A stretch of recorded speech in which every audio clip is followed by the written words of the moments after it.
"You are not my father anymore. You are just a liability."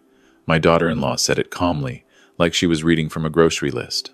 My son sat at the kitchen table and said nothing. I looked at him for a long time, waiting. He never looked up from his phone. I walked upstairs, pulled my old green duffel bag from the closet, and started folding my shirts. My hands were steady. That surprised me. Outside, a silver Lexus pulled up to the curb. My son saw it from the window.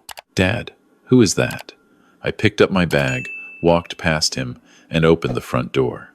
If this story moves something inside you, subscribe to Shattered Vengeance. Every week I share real stories about people just like you and me. Tell me in the comments where you're watching from. Because some days, knowing someone out there is listening is the only thing that makes the quiet bearable. My name is Robert Callahan. I am 68 years old, and 3 weeks ago I walked out of my son's house in Mississauga with one bag and a heart that felt lighter than it had in over a year. It was not a dramatic exit. There was no shouting, no slamming of doors. Just a man carrying his life in a duffel bag, stepping into the cold Ontario morning, and choosing himself for the first time in longer than he could remember. But to understand why I left, you need to understand what I left behind. Not the house, not the people. What I left behind was the version of myself that had decided, somewhere along the way, that needing something made him less of a man. My wife Margaret died 22 months ago, ovarian cancer. She fought for 14 months. I held her hand every single day of those 14 months, and on the last morning, when the hospice nurse told me quietly that it would not be long now, I climbed into the narrow hospital bed beside her and just held her. She passed in her sleep, which is the kindest thing the universe did for either of us. We had been married for 41 years. I worked 35 of those years at a paper mill outside Sudbury, the kind of job that leaves its marks on your hands and your knees and your lower back long after you clock out for the last time. Margaret worked part-time at a dental office for 20 years, mostly so she had something that was hers, something outside the house. We were not wealthy, but we were careful. We had our home in Sudbury, a modest bungalow with a garden Margaret treated like her third child. We had our CPP and our OAS and a small RRSP I had managed not to touch. We had enough. Our son David grew up in that house. He was a good boy, curious and funny, the kind of kid who asked why about everything. I drove him to hockey practice at 5 in the morning twice a week for 6 years. I coached his team for 3 of those years, even though I had to be at the mill at 7. When he was 15 and crashed my truck backing out of the driveway, I did not even raise my voice. When he dropped out of his first year of engineering at Laurentian and came home ashamed, I sat with him at the kitchen table and told him that changing direction was not the same as failing. He eventually finished a business degree at Ryerson, moved to Toronto, met Karen, and built a life down south that looked, from the outside, exactly like what you were supposed to build. Karen is efficient. That is the most honest word I have for her. She runs her household like a project manager running a tight budget. She is not cruel by nature. She is simply someone who measures everything, including people, by what they contribute to the outcome she has planned. In the early years, Margaret and I fit into her plan fine. We visited for Christmas. We sent birthday cards with checks inside. We were useful and we were distant, which seemed to be the arrangement that worked for everyone. Then Margaret got sick, and useful changed shape. David and Karen drove up to Sudbury a handful of times during the 14 months. Not as many times as I needed them to, but I never said that out loud. You do not say those things when your son has a mortgage and 2 kids in school and a 4-hour drive each way. You just hold the phone and listen to his voice and tell him everything is fine. Same as Margaret told me everything was fine on the days she could barely lift her head off the pillow. After Margaret passed, I was alone in that bungalow for 8 months. 8 months of waking up and reaching across a cold bed. 8 months of making coffee for 2 and then standing in the kitchen realizing I had done it again. I kept her garden alive through that summer. I do not know why. It gave me somewhere to put my hands in the morning. David called every Sunday. The calls were short. "How are you, Dad?" "Oh, that's good." "Listen, the kids are," and then 20 minutes of stories about Emma and Tyler that I loved, but that left me feeling further away when I hung up than before I picked up. I was not depressed. Exactly. I was just slowly disappearing, which is different. In February, David drove up alone and sat across from me at the kitchen table. He was wearing that gray peacoat Karen had bought him, the nice one. He had an energy about him, the careful kind. The kind people have when they've rehearsed what they're going to say. "Dad, you shouldn't be up here alone. It's not good for you." I told him I managed fine. "The house is too big," he said. "Karen and I talked about it. We have the basement suite. It's finished, it has its own bathroom. The kids would love having you around." I looked at him for a moment. "Are you sure Karen wants this?" "Of course," he said, and he held my gaze just long enough that I believed him. I sold the bungalow in April. It sold for $240,000, which in the Sudbury market was fair. I gave David $80,000. I thought about it for weeks before I did it, turned it over in my mind, the way you turn a stone to see what's under it. But he had a young family and a big mortgage, and I was his father. And I thought, this is what you do. You help while you still can. The other $160,000 I kept in a GIC at TD. For emergencies, I told myself. For later, I drove down to Mississauga in my truck on a Tuesday in late April. Karen met me at the door with a smile that reached her eyes and a cup of coffee that was exactly how I like it. Emma hugged my legs. Tyler showed me a Lego set he was building. I stood in their entrance hall and felt something I had not felt since the hospice. I felt wanted. The basement suite was fine. It was clean and quiet, with a window that looked out at the fence line and Karen's raised garden beds. A single bed, a small dresser, a bathroom with a stand-up shower.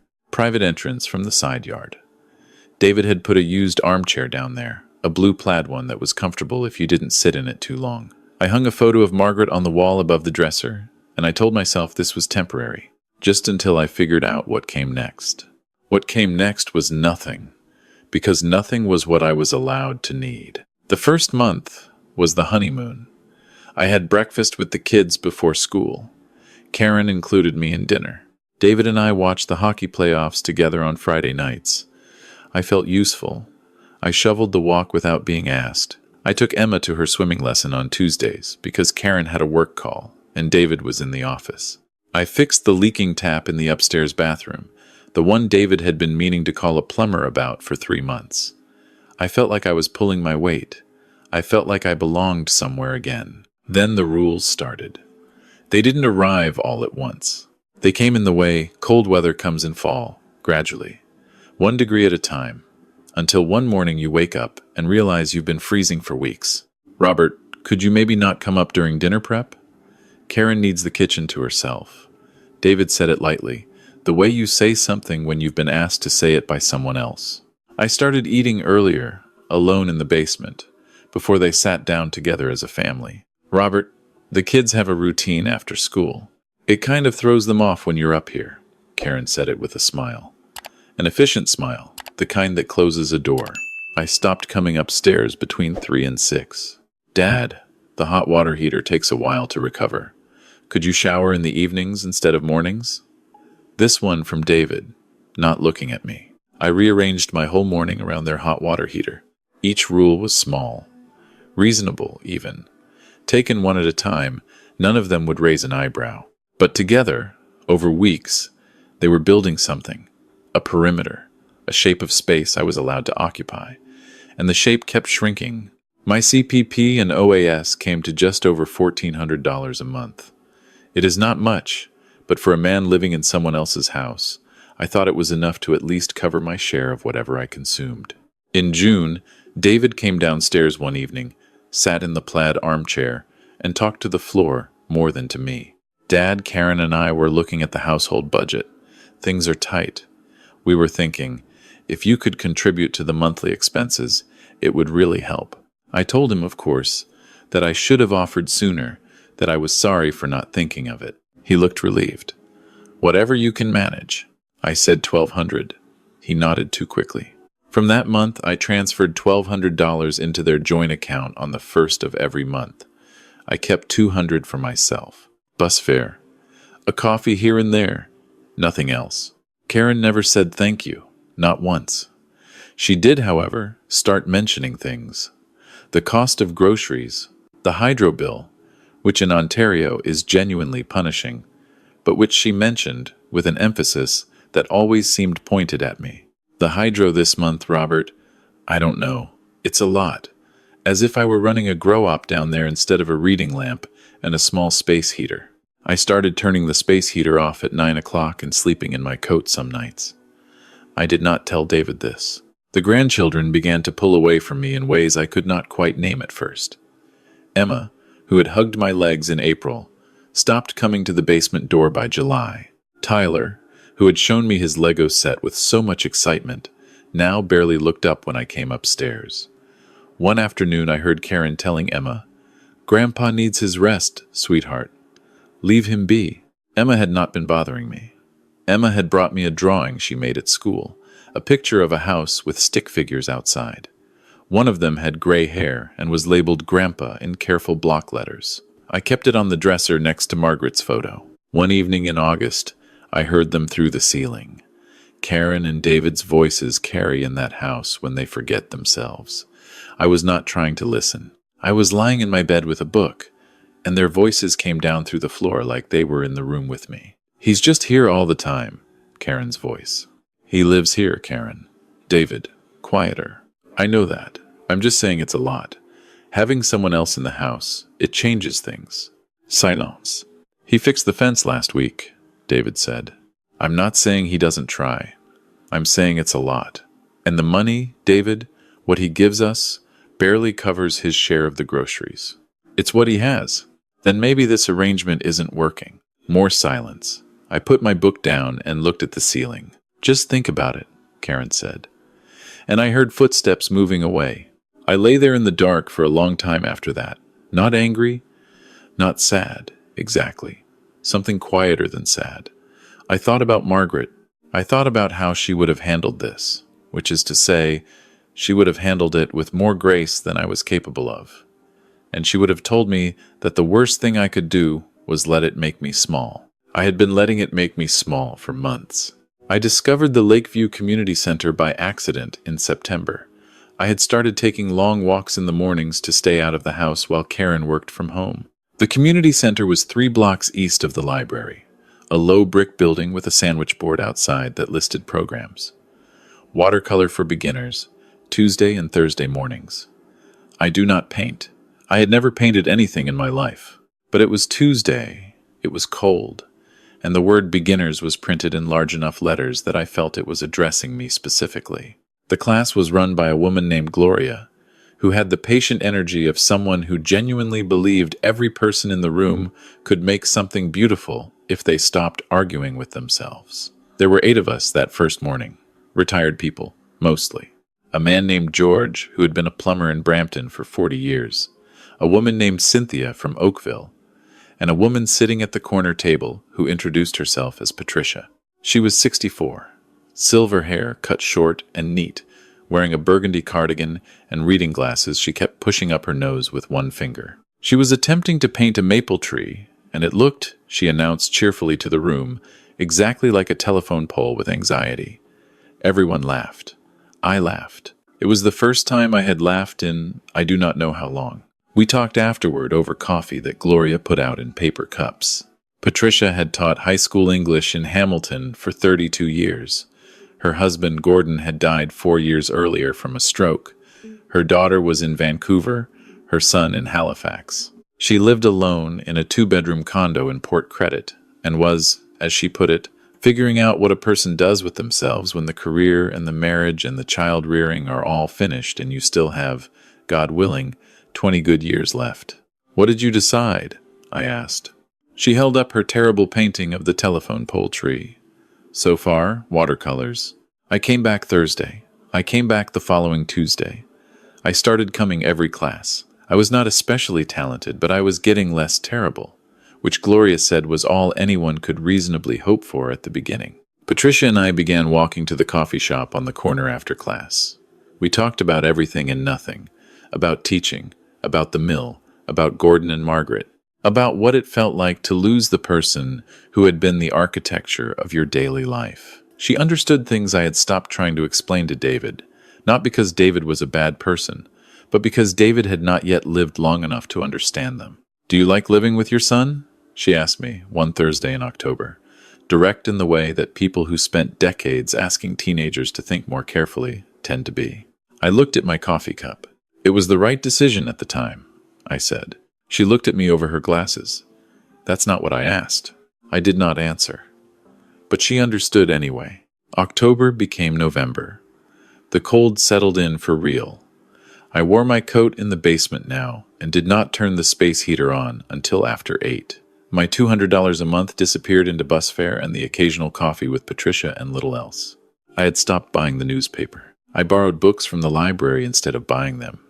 I counted every dollar in a way I had not done since I was 23 and just starting at the mill.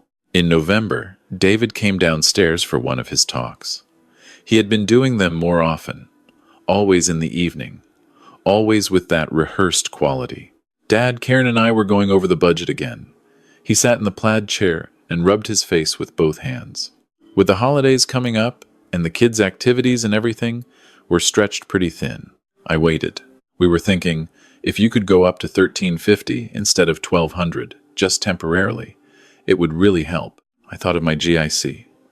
I thought of Margaret. I thought of the space heater I was not running. "Of course," I said. He looked at me for a moment with something in his face I could not read. Not guilt, exactly. Something adjacent to it that he was not willing to let himself feel completely. "Thanks, Dad. I knew you'd understand." After he went back upstairs, I sat in the blue plaid chair for a long time, in the cold and quiet, and thought about the word understand. I had been understanding for a long time now. Understanding is a quality that sounds generous until you notice it is always flowing in one direction. I kept $13 in my wallet for the rest of November. I did not tell Patricia this. I did not tell anyone. The night everything broke was a Thursday in December. I had been at the community center for the afternoon holiday social. Patricia and I had stayed longer than usual, helping Gloria pack up the decorations. I got home at 6:30, which was later than I normally came in. David was in the kitchen. Karen was at the island with her laptop. The kids had apparently already eaten because the kitchen had that post-dinner stillness. When I came in through the side door, David looked up, and the expression on his face was one I had seen before. Controlled, prepared. "Dad, can we sit down?" Karen closed her laptop. We sat in the living room, me on the edge of the couch, the way you sit when you are not sure you are allowed to lean back, and them across from me in the 2 armchairs they had chosen together at some furniture store in Etobicoke. A united front without trying. David spoke first. He always did. Karen preferred to let him open and then take over once the frame was set. "We've been thinking a lot about the arrangement, about what's been working and what hasn't. And honestly, Dad, it's been hard on everyone." I said nothing. "It's not that we don't want you here. It's that we have to be realistic. We have the kids, we have our own plans, and financially, it's just not sustainable the way it is." "I increased my contribution in November," I said. Karen leaned forward. She had a calm that I had learned to read by now. It was not the calm of someone at peace. It was the calm of someone who has decided. "Robert, your $1,350 barely covers the hydro. Do you understand what it costs to have another person in the house? Groceries, water, heating, the property tax goes up, our insurance." "Karen." David said it softly. She paused and then recalibrated. "I'm not trying to be cruel. I'm trying to be honest with you because I think you deserve honesty." I looked at her. "All right. You're 68. You're healthy. There are things you could do. Part-time. Something. There are programs for seniors. Tim Hortons. Grocery stores. Plenty of people your age work. You're asking me to get a job. We're asking you to take more responsibility for your situation." She said it like she'd polished the phrase until all the sharp edges were smooth. David was looking at his hands. "David." I said his name and waited until he looked at me. "Is this what you want?" He held my gaze for 3 full seconds and then looked away. "I just think we need to find a solution, Dad." I understood then. Not in a new way. I had understood for months. in the slow, incremental way that truth arrives when you do not want to let it in.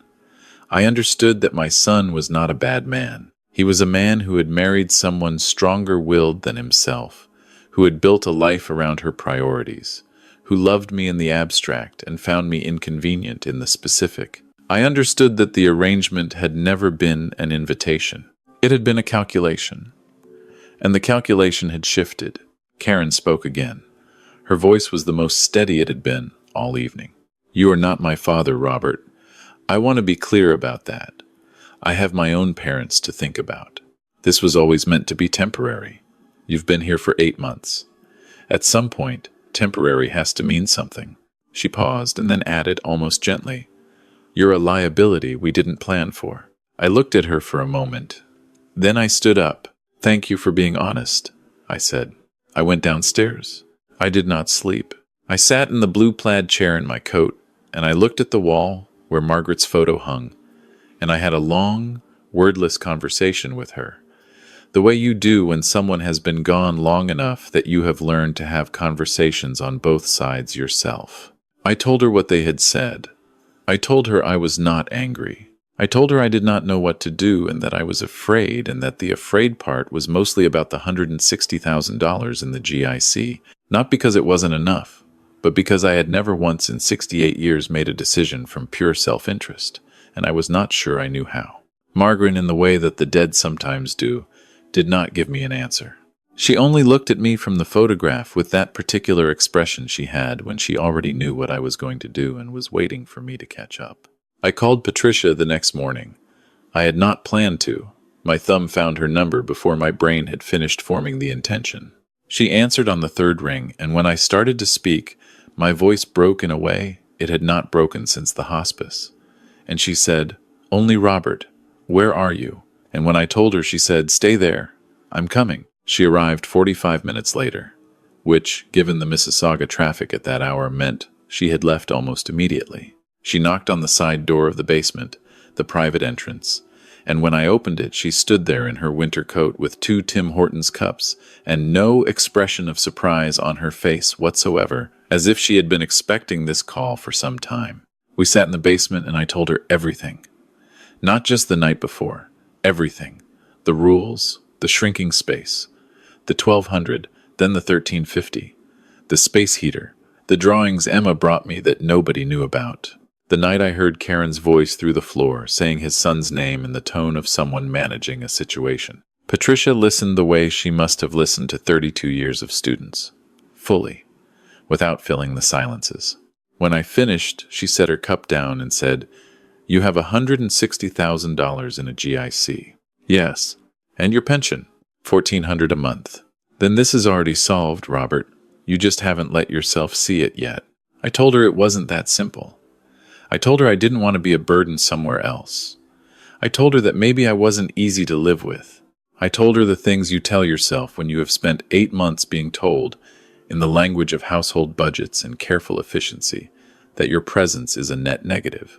She listened to all of it and then said, very quietly, "Gordon used to say that when a person apologizes too much for existing, it usually means someone has been making them feel like they should." I looked at her. "You've been apologizing for existing for 8 months, Robert, in a house you helped pay for, with your own money, to people who should be grateful." I did not have an answer for that. "I have a second bedroom," she said. "I have not had a use for it in 4 years. I have been using it to store boxes I should have unpacked years ago, and a stationary bike I have not sat on since 2019. I shook my head. "Patricia, I'm not offering charity. I want you to understand that clearly." She looked at me with the directness she probably used on students who were trying to submit things late. "I am 64 years old, and I live alone, and most evenings I eat dinner watching the news, and then go to bed at 9:30, because there is genuinely nothing else to do. I am offering company. That is a different thing entirely." I told her I would think about it. She told me not to think too long. Then she picked up her coffee, told me the watercolor class on Tuesday was doing still life, and she needed me there because Gloria had put her next to George. And George, bless his heart, had the spatial reasoning of a golden retriever. I laughed again. The same way I had laughed the first morning in that class. After she left, I sat for a long time. Then I took my duffel bag down from the top shelf of the closet and I started folding shirts. I did not rush. I packed methodically, the way a man packs when he has learned not to leave things behind by accident. My clothes, my books, Margaret's photo and the photo of David on his graduation day that I kept in the bottom of the dresser drawer, my pension documents, my GIC paperwork, my birth certificate in its plastic sleeve, Emma's drawing of the house with the stick figures outside, the one labeled Grandpa in block letters, K. I packed that carefully between two shirts so it wouldn't crease. I texted Patricia, "I'm ready." She texted back, "I'm 2 minutes away." I carried the duffel bag upstairs. David was in the kitchen.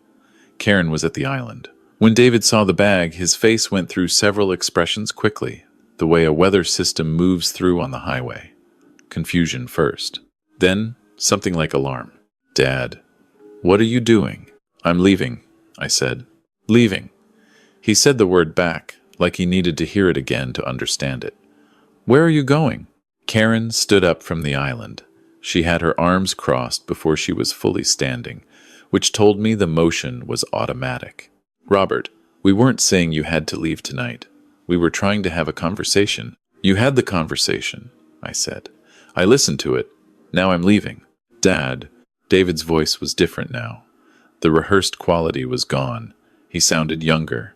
He sounded like the boy who came home from Laurentian and sat at the kitchen table in Sudbury ashamed. "Dad, just wait." "We can figure something out. We didn't mean—" "You meant it," I said, without anger. "Not cruelly, but you meant it. And that's all right, David. I'm not angry." I was not. That surprised me too. Through the kitchen window, I saw Patricia's silver Lexus pull up to the curb. She sat at the wheel and did not come to the door. She understood this part was mine to do. David saw the car.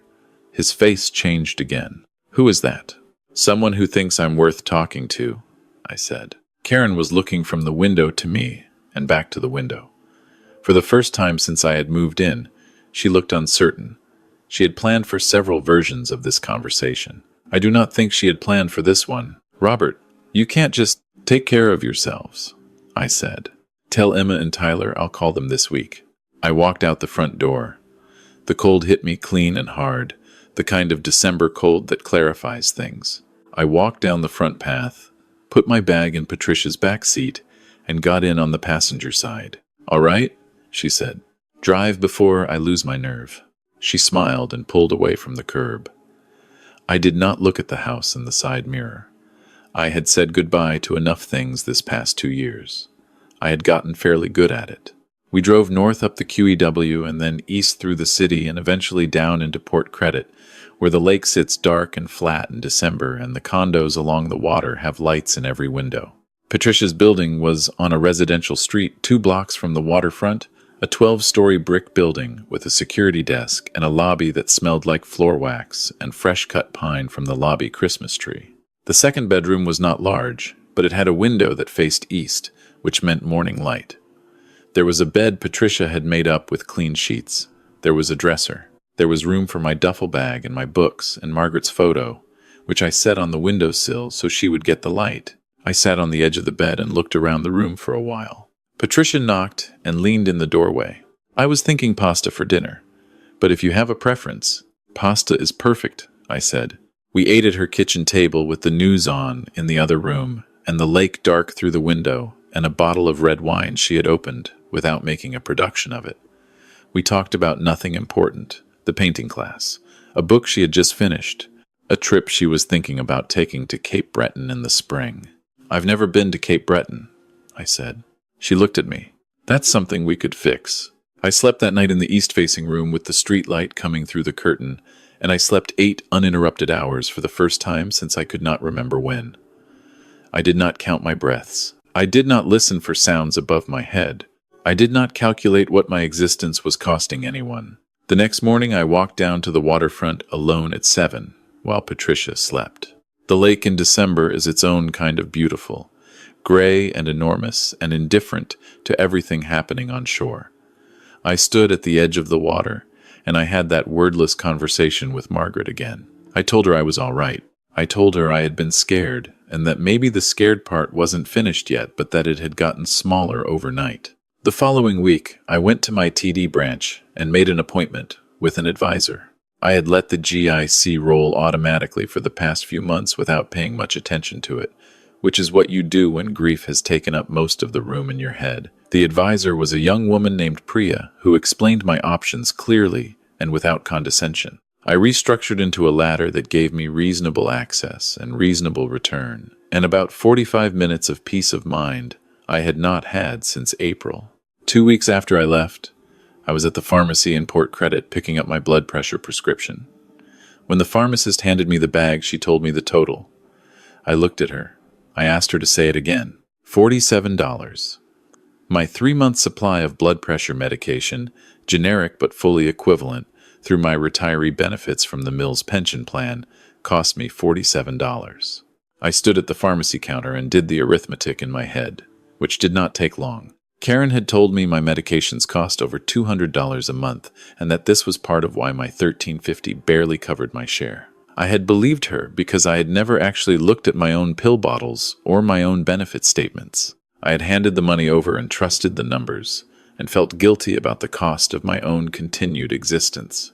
$200 a month in medications that actually cost $15.67 a month. I walked home along the waterfront with my prescription bag, and I thought about this for a long time. I thought about the hydro bills and the grocery costs and the property tax claims and the insurance adjustments Karen had itemized at the kitchen island that evening in December. I thought about how none of those numbers had come with receipts.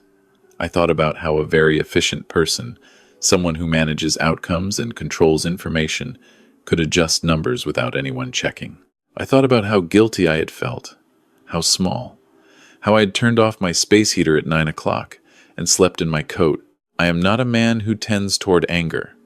Margaret always said I processed things quietly and then moved on, which she considered a virtue except in arguments where she would have preferred I fought back more.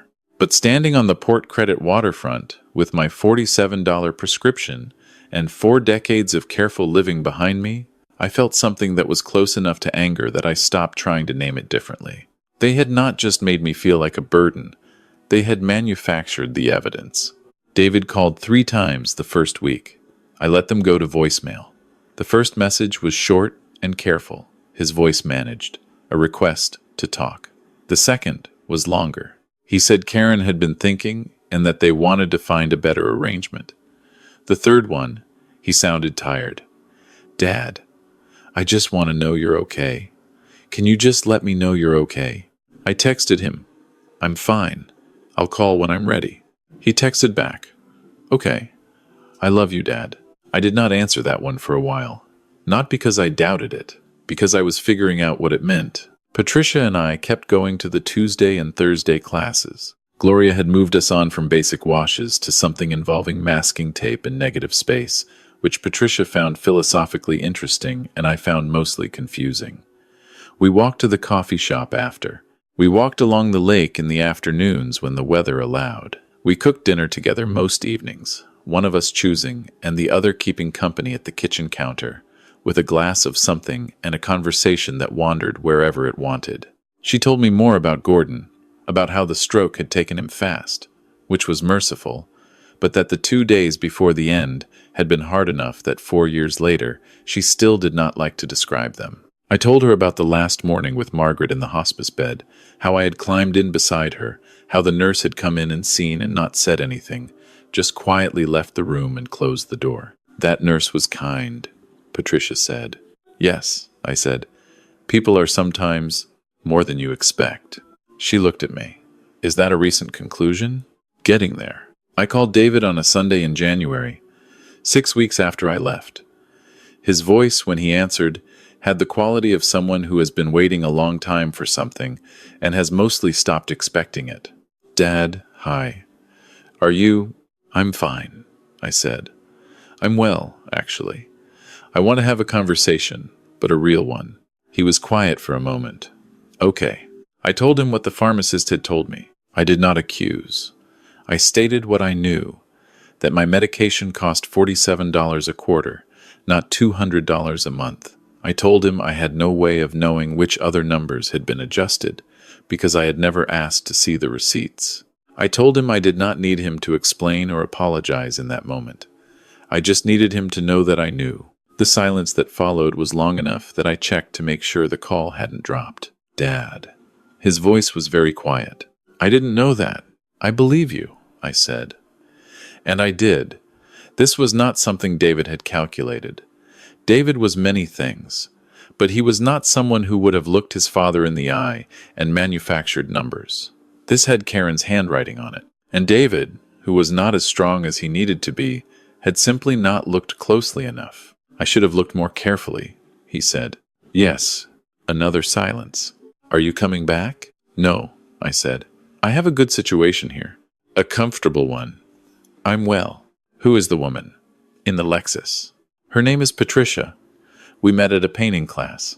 She's a good person. He was quiet again, and I let the quiet sit there. Can I meet her someday? Someday, I said. When it feels right. Are you happy, Dad? I looked out the east window. The winter light was flat and clean over the rooftops. Patricia was in the kitchen making tea and humming something I didn't recognize. I'm getting there, I said. Ask me again in spring.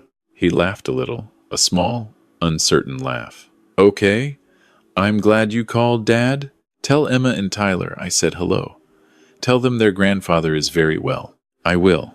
I have found out since then, through a cousin who lives in the east end of the city, that David and Karen did not take that kitchen renovation trip to Home Depot in January after all. That the Hawaii trip they had been planning for March is apparently on hold indefinitely. That $1,400 a month, the CPP and OAS they called inadequate, turns out to make a noticeable difference in a household budget when it stops arriving. I did not feel satisfaction about this in the way I expected to. I felt something quieter, something that resembled the feeling after a long shift at the mill when you have done the work and you know you have done it right and you can go home. Patricia and I went to the community center last Tuesday, and Gloria told us the spring session would include a full-day workshop on landscape. Patricia said she had always wanted to try painting the Cape Breton coast. I said I supposed we might have to see it in person first, for reference. She looked at me over her glasses and said that she supposed we might. We booked the flights the following morning, June. A week along the Cabot Trail, in a small inn outside of Baddeck that had a porch facing the water. I put Margaret's photo on the windowsill of the east-facing room every morning, and I talked to her still, in the way you learn to do when someone has been gone long enough. I told her about the pharmacist. I told her about Patricia. I told her about the Cape Breton trip. She would have liked Patricia, I think. They are different kinds of women, Margaret and Patricia, but they share something I have come to believe is rarer than it should be. They are both people who see clearly and choose kindness anyway. That is harder than it looks. David texted me last week, just to say that Emma asked about me and wants to video call. I said yes, Sunday afternoon. We talked for 40 minutes. She showed me a drawing she had made, not unlike the one she brought to the basement in September. A house with stick figures, a sun, flowers. One of the figures had gray hair and glasses she had added since then, because Patricia's glasses had apparently made an impression on Emma during the brief moment she had appeared in the background of a video call. Is that Grandpa's friend? Emma had asked David afterward, apparently. Yes, David had told her. She looks nice. She is, I thought. She really is. I am writing this from the kitchen table, in port credit. It is February, and the lake out the window is the color of pewter, and Patricia is at the community center this morning, volunteering for the seniors' lunch program, something she does on Wednesdays that I have started joining her for. I go for the company. I stay because a retired pipe fitter named Albert tells stories about working in Fort McMurray in the 80s that are the funniest things I have heard in 20 years, and because the soup is always good, and because it turns out that being useful to strangers is not as different from being useful to family as I had always assumed. Maybe it is better. Strangers choose to be there. I learned something in these past months that I want to say clearly, for anyone still listening. The people who tell you that you are a burden are often the ones who need you to believe it. Not because it is true, because believing it makes you compliant. It makes you smaller.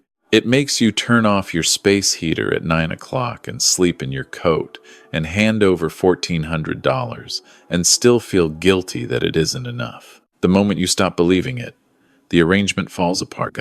Because the arrangement was built on your belief. I should have stopped believing it sooner. But I believe now, clearly and without argument, that I am not a burden. I am a 68-year-old man who worked 35 years in a paper mill, raised a son, loved a woman for 41 years, and still has enough life in front of him to paint badly in a Tuesday morning class and book a week on the Cape Breton coast and eat dinner at a kitchen table with someone who makes him laugh.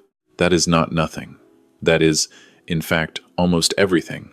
If this story touched something in you, leave me a comment. Tell me where you're watching from. Tell me if you've ever felt like a liability in your own family. Tell me how you handled it, or how you're handling it now. Because sometimes the most useful thing in the world is knowing that someone else is in the same room as you, even when the room is very dark. Leave a like if this story was worth your time. Share it with someone who needs to hear it. And I'll see you in the next one.